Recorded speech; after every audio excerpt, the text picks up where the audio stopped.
Sunita Williams ಭೂಮಂಡಲ ಮಾತ್ರವಲ್ಲ ಬಾಹ್ಯಾಕಾಶದಲ್ಲೂ ಕೂಡ ತನ್ನದೇ ಆದ ಚರಿತ್ರೆಯನ್ನು ಸೃಷ್ಟಿಸಿರುವಂತಹ ಭಾರತ ಮೂಲದ ಹೆಮ್ಮೆಯ ವಿಜ್ಞಾನಿ. ಇದೇ ಸೈಂಟಿಸ್ಟ್ಗೆ ಇದೀಗ ಬಾಹ್ಯಾಕಾಶದಲ್ಲಿ ಸಮಸ್ಯೆಯೊಂದು ಎದುರಾಗಿದೆ. ಅಂದರೆ ಜೂನ್ 5ರಂದು ಅವರು ಮತ್ತೊಬ್ಬ ವಿಜ್ಞಾನಿಯಾಗಿರುವಂತಹ ವಿಲ್ಮೋರ್ ಜೊತೆ ಜೂನ್ 5ರಂದು ISS ಅಂದರೆ ಇಂಟರ್ನ್ಯಾಷನಲ್ ಸ್ಪೇಸ್ ಸ್ಟೇಷನ್ ಅಂತಾರಾಷ್ಟ್ರೀಯ ಬಾಹ್ಯಾಕಾಶ ನಿಲ್ದಾಣಕ್ಕೆ ಗಗನ ಯಾತ್ರೆಯನ್ನು ಹೊರಟಿದ್ರು. ಎಲ್ಲವೂ ಅಂದುಕೊಂಡಂತೆ ಆಗಿದ್ರೆ ಅವರು ಜೂನ್ 14ರಂದು ವಾಪಸ್ ಆಗಬೇಕಾಗಿತ್ತು. ಅದಾದ ನಂತರ ಮತ್ತೆ ಡೇಟ್ ಮುಂದೂಡಲಾಗಿ ಜೂನ್ 26ರಂದು ಅವರು ಸುರಕ್ಷಿತವಾಗಿ ಭೂಮಿಗೆ ಮತ್ತೆ ವಾಪಸ್ ಆಗ್ತಾರೆ ಅನ್ನೋ ಲೆಕ್ಕಾಚಾರ ನಾಸಾದಲ್ಲಿತ್ತು. ಬಟ್ ಇದೀಗ 2-3 ದಿನ ಆದರೂ ಕೂಡ ಅವರು ಮತ್ತೆ ವಾಪಸ್ ಆಗಿಲ್ಲ. ಇನ್ನೂ ಕೂಡ ಅವರು ಅಲ್ಲೇ ಸ್ಟೇ ಆಗಿದ್ದಾರೆ. ಈ ಬಗ್ಗೆ ಮಾತನಾಡೋದಕ್ಕೆ ನಮ್ಮ ಜೊತೆ ಇಸ್ರೋ ಡೆಪ್ಯೂಟಿ ಡೈರೆಕ್ಟರ್ ಆಗಿರುವಂತಹ ಡಾಕ್ಟರ್ SV ಶರ್ಮಾ ಅವರಿದ್ದಾರೆ. ಸರ್, ಎಲ್ಲವೂ ಅಂದುಕೊಂಡಂತೆ ಆಗಿದ್ರೆ ಅವ್ರು ಇಷ್ಟೊತ್ತಿಗಾಗಲೇ ವಾಪಸ್ ಆಗಬೇಕಾಗಿತ್ತು. ಬಟ್ ಮೊದಲಿಗೆ ಡೇಟ್ ಮತ್ತೆ ಅಂದರೆ ಜೂನ್ 5ರಂದು ಹೋಗಿರುವುದು ಕೇವಲ 8 ದಿನದ ಪ್ಲಾನ್ ಆಗಿತ್ತು. ಜೂನ್ 14ರಂದು ಅವರು ವಾಪಸ್ ಬರಬೇಕಾಗಿತ್ತು. ಅದಾದ ನಂತರ ಮತ್ತೆ ಡೇಟ್ ಮುಂದೂಡಲಾಗುತ್ತೆ. ಜೂನ್ 26ಕ್ಕೆ ಡೇಟ್ ಫಿಕ್ಸ್ ಮಾಡಲಾಗುತ್ತೆ. ಬಟ್ ಇಷ್ಟೊತ್ತಿಗಾಗಲೇ ಅವರು ವಾಪಸ್ ಆಗಬೇಕಾಗಿತ್ತು. ಬಟ್ ಅಲ್ಲಿ ಕಾಣಿಸ್ಕೊಂಡಿರುವಂತಹ ಸಮಸ್ಯೆಯಿಂದ ಅವರು ಇದೀಗ ಅಲ್ಲೇ ಸ್ಟೇ ಆಗಿದ್ದಾರೆ. ಸರ್, ಏನು ತಾಂತ್ರಿಕ ದೋಷ, ಏನು ತಾಂತ್ರಿಕ ಸಮಸ್ಯೆ ಅಲ್ಲಿ ಕಾಣಿಸ್ಕೊಂಡಿದೆ ಸರ್? ಇದು ನೀವು ಈ ಮಿಷನ್ ನೋಡಿದ್ರೆ, ಈ ಮಿಷನಲ್ಲಿ ಒಂದು ಏನಂತ ಹೇಳಿದ್ರೆ, ಆಸ್ಟ್ರೋನಾಟ್ಸ್ನ ಇಬ್ಬರನ್ನ ಸುನಿತಾ ವಿಲಿಯಮ್ಸು ಮತ್ತು ಅವರ ಒಂದು ಇನ್ನೊಬ್ಬರು ಜೊತೆಯಲ್ಲಿ ಆಸ್ಟ್ರೋನಾಟನ್ನು ಅಲ್ಲಿಗೆ ಇಂಟರ್ನ್ಯಾಷನಲ್ ಸ್ಪೇಸ್ ಸ್ಟೇಷನ್ಗೆ ಹೋಗ್ಬಿಟ್ಟು 5-6 ದಿನ ಇದ್ಬಿಟ್ಟು ವಾಪಸ್ ಕರ್ಕೊಂಡ್ಬರ್ಬೇಕು ಅನ್ನೋದು ಇದು ಒಂದು ಪ್ರೋಗ್ರಾಮ್. ಈ ಪ್ರೋಗ್ರಾಮಲ್ಲಿ ಏನಾಗುತ್ತೆ ಅಂತಂದರೆ, 408 ಕಿಲೋಮೀಟ್ರ್ ದೂರದಲ್ಲಿರುವಂಥ ISSಗೆ ಅಲ್ಲಿ ಉಡಾವಣೆ ಮಾಡಿ ರಾಕೆಟ್ ಅಂತ ಏನು ಹೇಳ್ತೀವಿ, ನೀವು ರಾಕೆಟ್ ನಾರ್ಮಲ್ ರಾಕೆಟ್ಗಳು ನೋಡಿರ್ಬೋದು, ಅದೇ ರೀತಿಯಾಗಿ ರಾಕೆಟ್ ಇರುತ್ತೆ. ಆ ರಾಕೆಟ್ನಲ್ಲಿ ಕ್ರೂ ಮಾಡ್ಯೂಲ್ ಮತ್ತು ಸರ್ವಿಸ್ ಮಾಡ್ಯೂಲ್ ಅಂತ ಇರುತ್ತೆ. ಅದರಲ್ಲಿ ಆಸ್ಟ್ರೋನಾಟ್ನ ಕೂರಿಸ್ಬಿಟ್ಟು ಆ ಒಂದು ರಾಕೆಟನ್ನ ಫೈರ್ ಮಾಡಿ 408 ಕಿಲೋಮೀಟರ್ ದೂರದಲ್ಲಿರುವಂಥ ISSಗೆ ಹೋಗಬೇಕು. ಅದು ಹೋದ್ಮೇಲೆ ಅವರು ಆ ರಾಕೆಟಿಂದ ಹೊರಗಡೆ ಬಂದು ಇಂಟರ್ನ್ಯಾಷನಲ್ ಸ್ಪೇಸ್ ಸ್ಟೇಷನಲ್ಲಿ ಎಂಟ್ರ್ ಆಗಬೇಕು. ಅದಾದಮೇಲೆ 6 ದಿನ ಅವ್ರದ್ದು ಏನು ಎಕ್ಸ್ಪೆರಿಮೆಂಟ್ಸ್ ಎಲ್ಲ ಇದೆ ಇಂಟರ್ನ್ಯಾಷನಲ್ ಸ್ಪೇಸ್ ಸ್ಟೇಷನಲ್ಲಿ, ಸ್ಪೇಸ್ ವಾಕಿಂಗು ಮತ್ತು ಎಕ್ಸ್ಪೆರಿಮೆಂಟ್ ಮುಗಿಸ್ಕೊಂಡು ವಾಪಸ್ ಬರೋದಕ್ಕೆ ಮತ್ತೆ ಸರ್ವಿಸ್ ಮಾಡ್ಯೂಲು ಮತ್ತು ಕ್ರೂ ಮಾಡ್ಯೂಲ್ ಅಂತ ಇರುತ್ತೆ. ಅದರಲ್ಲಿ ಒಂದು ಸ್ಪೇಸ್ ಶಟ್ಲ್ ಅಂತ ಏನು ಹೇಳ್ತೀವಿ, ಆ ಸ್ಪೇಸ್ ಶಟ್ಲಲ್ಲಿ ವಾಪಸ್ಸು ಅವರನ್ನು ಭೂಮಿಗೆ ತರಬೇಕು. ವಾಪಸ್ ತರಬೇಕಾದ್ರೆ ಅವ್ರು ನಾವು ಹೇಗೆ ಏರ್ಕ್ರಾಫ್ಟ್ ಲ್ಯಾಂಡ್ ಆಗುತ್ತೆ ಅದೇ ರೀತಿಯಾಗಿ ಲ್ಯಾಂಡ್ ಆಗಬೇಕು. ಅದಕ್ಕೆ ಬೇಕಾದಂಥ ಒಂದು ವ್ಯವಸ್ಥೆಗಳೆಲ್ಲ ಆ ಒಂದು ಶಟ್ಲಲ್ಲಿ ಇರುತ್ತೆ. ಹೋಗಬೇಕಾದ್ರೆ ರಾಕೆಟ್ ಏನು ಹೇಳ್ತೀವಿ, ಒನ್ ಶಾಟ್ ರಾಕೆಟ್ ಅಂತ ಹೇಳ್ತೀವಿ.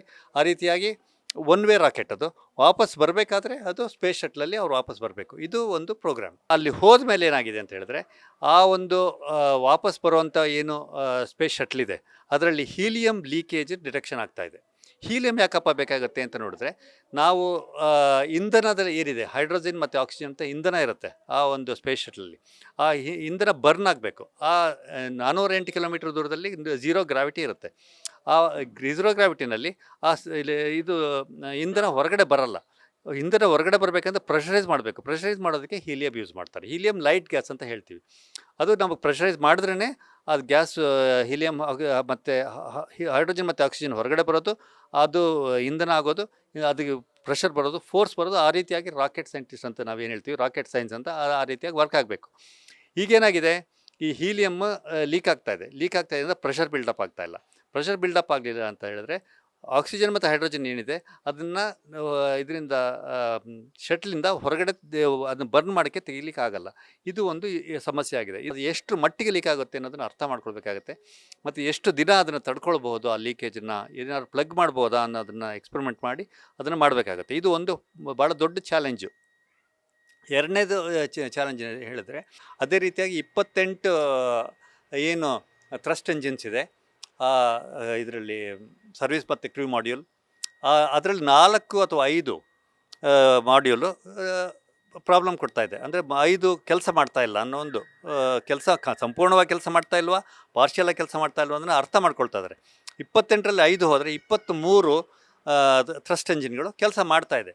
ಇವಾಗ 23 ಎಂಜಿನ್ ಸಾಕಾ, ಅದರಿಂದ ಅವ್ರನ್ನ ಸೇಫಾಗಿ ಕರ್ಕೊಂಬರ್ಬೋದಾ ಅನ್ನೋ ಅನಾಲಿಸಿಸ್ ನಡೀತಾ. ಇದು ಒಂದು ಭಾಳ ದೊಡ್ಡ ಚಾಲೆಂಜು. ನಾಸಾ ಒಂದು ಎಮರ್ಜೆನ್ಸಿ ಮೆಸೇಜನ್ನು ಕ್ರಿಯೇಟ್ ಮಾಡಿದೆ.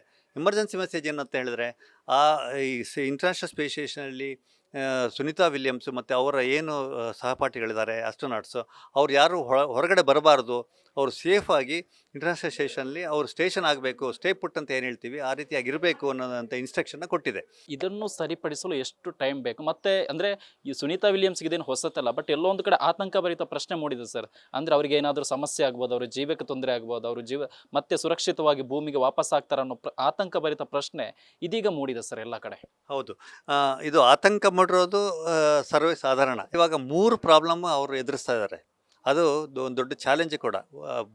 ಹೇಳಿದಾಗೆ ಒಂದು ಹೀಲಿಯಂ ಲೀಕ್, ಅಕಸ್ಮಾತು worst case helium leak detect ಮಾಡಿ ಅದು ಸರಿ ಮಾಡೋಕ್ಕಾಗದೇ ಹೋದಾಗ ಏನಾಗುತ್ತೆ, ಆ ವೆಹಿಕಲ್ ಸ್ಟಾರ್ಲಿಂಕ್ದು ಏನು ಏರ್ಬಸ್ದು ವೆಹಿಕಲ್ ಇದೆ, ಕ್ರೂ ಮಾಡ್ಯೂಲ್, ಸರ್ವಿಸ್ ಮಾಡ್ಯೂಲ್, ಮತ್ತು ಅದು ಡಿಫಂಕ್ಟ್ ಆಗುತ್ತೆ. ಡಿಫಂಕ್ಟ್ ಅಂತ ಹೇಳಿದ್ರೆ ಅದನ್ನು ಯೂಸ್ ಮಾಡಲಿಕ್ಕೆ ಆಗಲ್ಲ, ಅಲ್ಲಿ ನಾವು ಅದನ್ನು ಅಬಾಂಡನ್ ಮಾಡಬೇಕಾಗತ್ತೆ.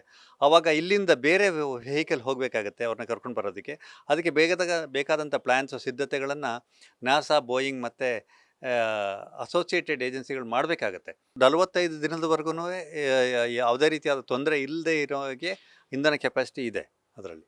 ಅದನ್ನು 90 ಡೇಸ್ವರೆಗೂ ಎಕ್ಸ್ಟೆಂಡ್ ಮಾಡೋ ಅಷ್ಟು ಅದರದ್ದು ಎಕ್ಸೆಸಿವ್ ಕೆಪಾಸಿಟಿ ಅಂತ ಏನು ಹೇಳ್ತೀವಿ, ಡೆಲ್ಟಾ ಕೆಪಾಸಿಟಿ ಅಂತ ಏನು ಹೇಳ್ತೀವಿ, ಅದು ಕೂಡ ಇದೆ. 90 ಡೇಸ್ವರೆಗೂ ಯಾವುದೇ ರೀತಿಯಾಗಿ ಆಸ್ಟ್ರೋನಾಟ್ಸ್ಗೆ ಯಾವುದೇ ತೊಂದರೆ ಇಲ್ಲದಾಗೆ ಸೇಫಾಗಿ ಅವರು ಅಲ್ಲಿ ವಾಸ ಮಾಡುವಂಥ ಎಲ್ಲ ಸಿದ್ಧತೆಗಳು ಅದರಲ್ಲಿದೆ. ಆದರೆ ಏನಂತ ಹೇಳಿದ್ರೆ 90 ದಿನದಲ್ಲಿ ಯಾವುದೇ ರೀತಿಯಾಗಿ ಇದನ್ನು ರಿಪೇರ್ ಮಾಡಲಿಕ್ಕೆ ಆಗಲ್ಲ, ಈಗ ನಮ್ಮ ಏನು ವೆಹಿಕಲ್ ಇದೆ ಅದರಲ್ಲಿ ವಾಪಸ್ ತರೋಕ್ಕಾಗಲ್ಲ ಅಂತ ಒಂದು ಕ್ವಶನ್ ಬಂದಾಗ ಏನು ಆಲ್ಟರ್ನೇಟಿವ್ ಮಾಡಬೇಕಾಗುತ್ತೆ ಅನ್ನೋದೇ ಒಂದು ದೊಡ್ಡ ಕ್ವಶನ್. ಇವಿಷ್ಟು ಇಸ್ರೋ ಡೆಪ್ಯೂಟಿ ಡೈರೆಕ್ಟರ್ ಆಗಿರುವಂತಹ SV ಶರ್ಮಾ ಅವರ ಮಾತು. ಅಂದರೆ ಸುನೀತಾ ವಿಲಿಯಮ್ಸ್ ಈ ಹಿಂದೆ ಕೂಡ ಇದೇ ರೀತಿಯ ಯಾತ್ರೆ ಕೈಗೊಂಡಿದ್ರು. ಬಟ್ ಈ ಒಂದು ಸಂಕಷ್ಟಕ್ಕೆ ಸಿಲುಕೋದ್ರಿಂದ ಅವ್ರನ್ನ ಅಲ್ಲಿಂದ ಸಮಸ್ಯೆಯಿಂದ ಪಾರು ಮಾಡಲು ನಾಸಾ ಕೂಡ ಎಲ್ಲ ರೀತಿಯಲ್ಲಿ ತಯಾರಿ ಕೂಡ ಮಾಡ್ತಾ ಇದೆ. ಆದಷ್ಟು ಬೇಗ ಸುನೀತಾ ವಿಲಿಯಮ್ಸ್ ಸುರಕ್ಷಿತವಾಗಿ ಭೂಮಿಗೆ ವಾಪಸ್ ಬರಲಿ ಅನ್ನೋದೇ ಎಲ್ಲರ ಪ್ರಾರ್ಥನೆ. ಕ್ಯಾಮರಾ ಪರ್ಸನ್ ಬೈರಸ್ ತಿಟ್ಟೂರ್ ಜೊತೆ ಸತ್ತಾರ್, news first, Bengaluru. News first, ನಿರ್ಭೀತಿಯಿಂದ ನಿಮ್ಮ ಪರವಾಗಿ.